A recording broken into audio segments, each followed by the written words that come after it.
si Unyok at ang kanyang manager. Sabi ng kanyang manager, "O Unyok, ano na nga yung paalam mo kahapon dito sa opisina at di ka nakapasok?" Sabi ni Unyok, "Libing po ng lolo ko, sir." Sabi ng kanyang manager, "Ah, ganun ba? Andito kasi siya kahapon sa opisina, hinahanap ka." Si Kaloy at ang kanyang JF.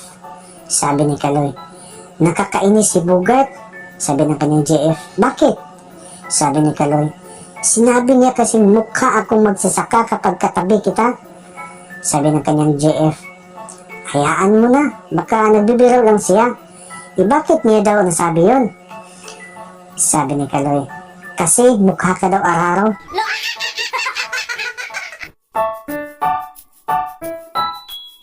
Ang magkumpare. Sabi ni Miggy, "Pre, nag-aaway kami ni Mrs. kagabi. Nagdilim paningin ko." Sabi ni Bravo, "Aba, marunong kang lumaban ah.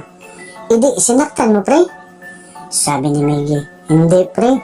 Sinakal niya ako. Ayun, nagdilim paningin ko. Nawalan ako ng malay."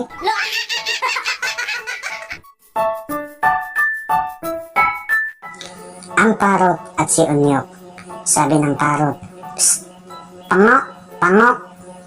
Sabi ni Unyok na galit na galit, "Sa susunod na tawagin mo akong pango, litsunin na kita." Sabi ng parot sa susunod na pagkikita nila. "Psst, psst." Sabi ni Unyok, "Ano?"